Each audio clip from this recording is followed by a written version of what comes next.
Welcome to Tyler's Talk, ladies and gentlemen. Today is August the 11th, 2022, and we're going to be talking about some AEW because we got a return on AEW that happened, and I guess it's the best one they had, the bigger return. So we got some matches here.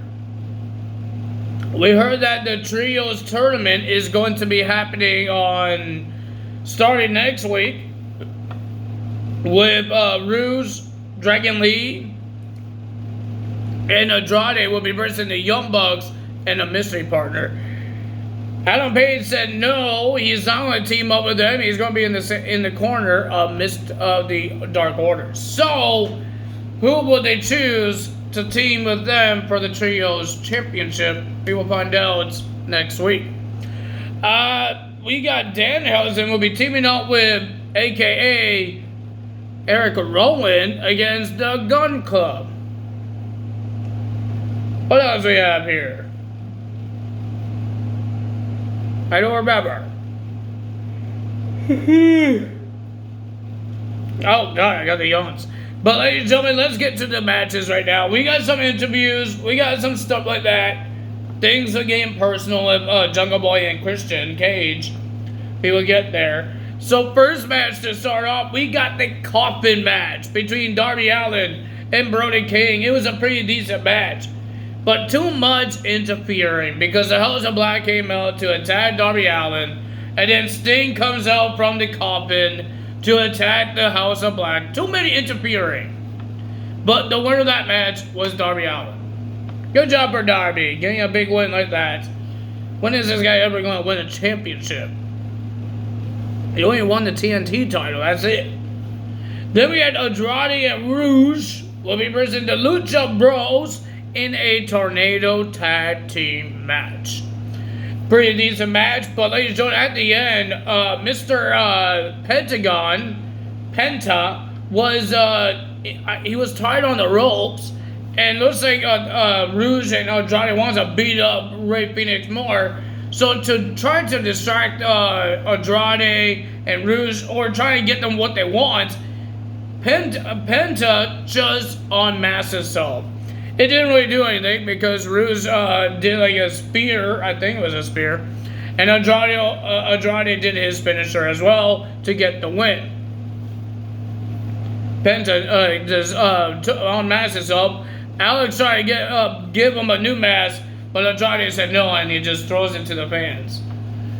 Then we have Luchasaurus will be versus Anthony Henry. And ladies and gentlemen, the winner of that match, it was a short match, Luchasaurus. And Jungle Boy was on commentary, and then Christian Cage was on the Triumphtron saying a whole bunch of words, and then Jungle Boy just ran into the backstage, but security stopped him. Christian Cage ran away like a big baby. And then Luchasaurus attacked a whole bunch of the security guards and accidentally headbutts Pat Buck. Why is that a bad thing? He was attacking security guards because he attacked a personnel. Now everybody's going to get upset because he attacked personnel. He's not old. Like, the guy actually could get a bump. That's why Tony Khan says you're going to get this bump because you're not old and you could take a bump. Why is that a big thing? Then we have Ricky Starks versus the Jobber team. I call them the Jobber team. QT Marshall's team, the Factory. We got Ricky Starks teaming up with Aaron Solo. QT tried to recruit Ricky Starks. Ricky Starks says no, and they tried to recruit Powerhouse Hobbs. QT, I have some facts for you. Nobody wants to work with a bunch of jobbers and lose every single time. This is why you haven't been on Dynamite. This is why you haven't been on TV, because you're jobbers. You've been on AEW Dark, so nobody wants to team up with the Jobber Squad. The Job Squad, but it's the Factory Squad. Nobody wants to work with you guys because Aaron Solo lost his match almost 3 minutes. He lost with a spear, 1, 2, 3. He got the win, and then Nick guy comes out wearing something weird. I thought he was trying to be Popeyes or something. I don't know what he was trying to dress as. He starts running down the ring with a steel chair. I thought he was going to accidentally hit Aaron Solo because Solo was holding Ricky Starks like this, holding his arms. I thought Ricky was going to bend down and BAM! But no, Ricky Starks reversaled, and then he throws Aaron Solo into the guts of Nick. And then the rest of the factory came, and then Ricky Starks escapes through the fans. But he did make a impact and show Powerhouse Hobbs that he's not done with him because he did his spine buster onto Aaron Solo. Then we had Jade Cargill will defend her TBS title. When is she ever gonna lose this title? Because I'm getting really bored of it now. When is she gonna lose it? It's just like Roman Reigns. Can we get a new champion already, please? People love Roman Reigns, but I would love to see an upcoming star, young talent star, get an opportunity, get his star shining a moment. He can't do that if you're just going to make Roman Reigns as the champ, or Jade Cargill right now. Jade Cargill will be versing the debut. Technically, she made her debut last week on Rampage as a commentary, but this is her in-ring debut. Madison Rayne, pretty decent match, but the winner of that match was Jade Cargill, retaining her TBS championship. And then, ladies and gentlemen, aka Ember Moon, I can't say her other name because Atana, whatever her name is, she was dressed as one of the baddies, and she starts beating up everybody and holds up the TBS title. Will she be the one to finally end this winning streak? Then we had the interim world championship on the line. Jon Moxley will be versing Chris Jericho. And Chris Jericho has to try to make it personal by ripping Mr. Jon Moxley's earring out his ear. And of course, we had to hear William Regal trying to school us of how bad bloody ear is. Dude, nobody cares about that. People want to be entertained with the wrestling. They don't want to care, oh, they're going to die because they can't breathe out with their ear. Seriously? Why are you trying to make people upset by saying that? Oh, man. William Regal needs to stop being on commentary because all he does is be acting like he's a high school teacher. And I'm getting bored of it. I'm happy when he was part of WWE, he didn't have to say much. Okay, he didn't have to say much. He was a general manager. Sometimes he would yell war games or he makes matches.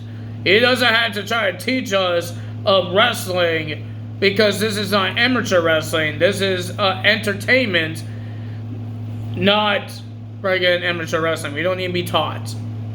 The only person people need to be taught is the wrestlers, and they get that when they train. So why are we getting taught of how to wrestle? You think I'm going to be wrestling at home? No, I'm not going to try to hurt myself. I'm not going to try to hurt my brother or my dog or whoever I'm going to wrestle with. I'm not going to do that. I'm not going to do like a power bomb. I'm not going to rip somebody's earring out.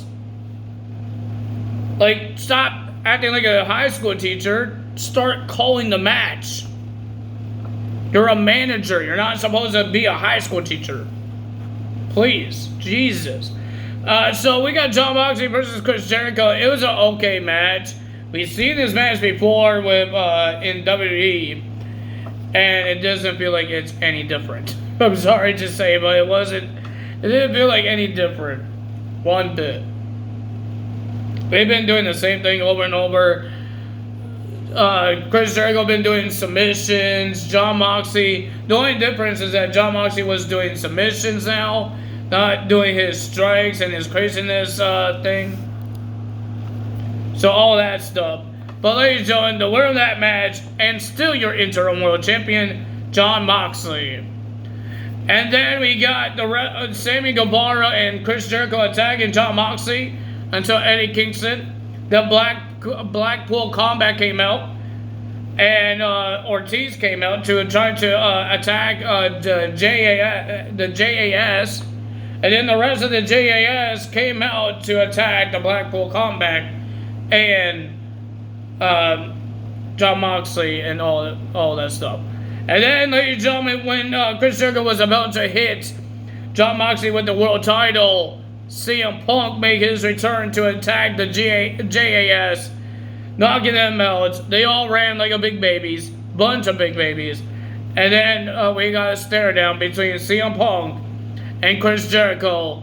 And ladies and gentlemen, Jon Moxley.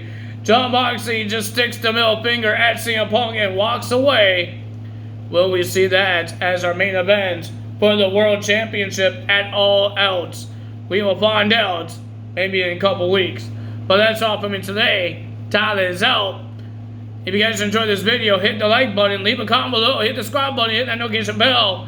And I will see you guys tomorrow for Impact Wrestling. That's all for me today. Tyler's out. Bye.